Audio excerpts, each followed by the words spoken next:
Hello everybody, hope you all are fine. Open your English reader book at page number 32.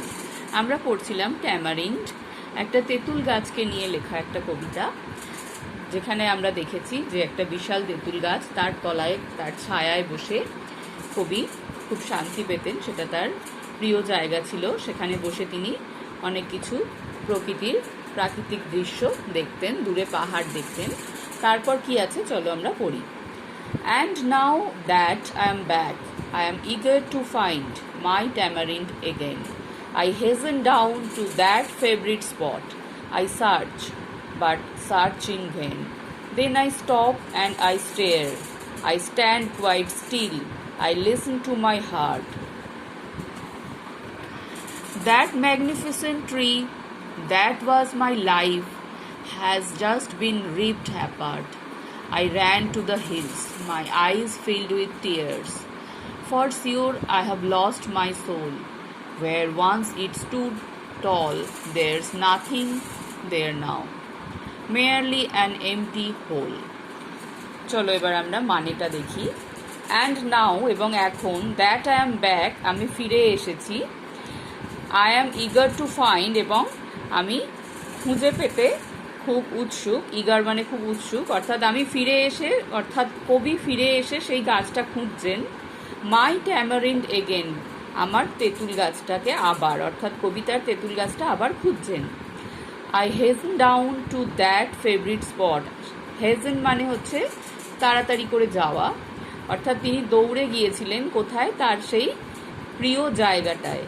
I search but search in when, তিনি সেখানে দৌড়ে গিয়ে খুঁজলেন তার সেই তেঁতুল গাছটাকে। বাট সার্চ ইন ভেন, কিন্তু তার সেই খোঁজা কি হলো, ব্যর্থ হলো। ইন ভেন মানে ব্যর্থ হওয়া, অর্থাৎ তিনি খুঁজে পেলেন না তার সেই প্রিয় তেঁতুল গাছটাকে। Then I stop and I stare, তখন তিনি কি করলেন, তিনি থামেন এবং দৃষ্টি ফেলে দেখেন। আই স্ট্যান্ড কোয়াইট স্টিল, এবং তিনি সেখানে স্থির হয়ে প্রায় দাঁড়িয়ে থাকেন। I listen to my heart, তিনি তার হৃদয়কে শুনতে পান, অর্থাৎ হৃদয়ের শব্দ শুনতে পান। That magnificent tree, that was my life, সেই যে চমৎকার বিশাল গাছটা। ম্যাগনিফিসেন্ট মানে বিশালও হয়, বিস্তীর্ণ হয়, আবার চমৎকারও হয়। দ্যাট ওয়াজ মাই লাইফ, যেটা ছিল আমার জীবন। Has just been ripped apart, সেটাকে কেটে ফেলা হয়েছে বা উপড়ে ফেলা হয়েছে। I ran to the hills, আমি পাহাড়ের দিকে দৌড়ে গিয়েছিলাম। My eyes filled with tears, আমার চোখ জলে ভরে এসেছিল। টিয়ার মানে চোখের জল।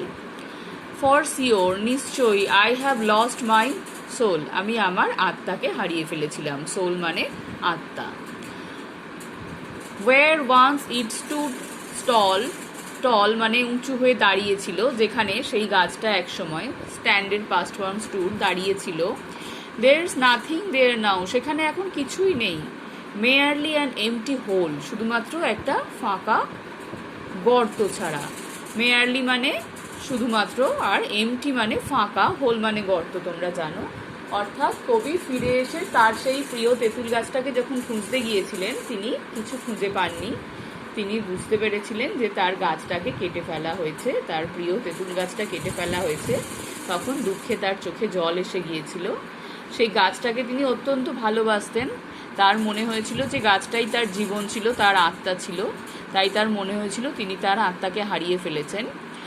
যেখানে সেই গাছটা উঁচু হয়ে দাঁড়িয়ে থাকতো, সেই জায়গাটা এখন ফাঁকা হয়ে গেছে। সেই গাছটা যেখানে ছিল সেখানে একটা গর্ত মতো হয়ে গেছে, গাছের জায়গায় আর কিছুই নেই।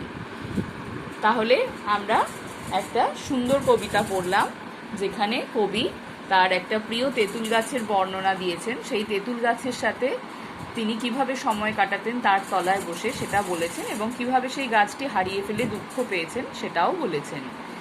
আমরা তো জানি গাছ আমাদের খুব ভালো বন্ধু, গাছ আমাদের অনেক উপকার করে, তাই তো গাছ তো আমাদের রক্ষা করতে হবে, তাই না? এইভাবে গাছ কেটে ফেললে হবে না।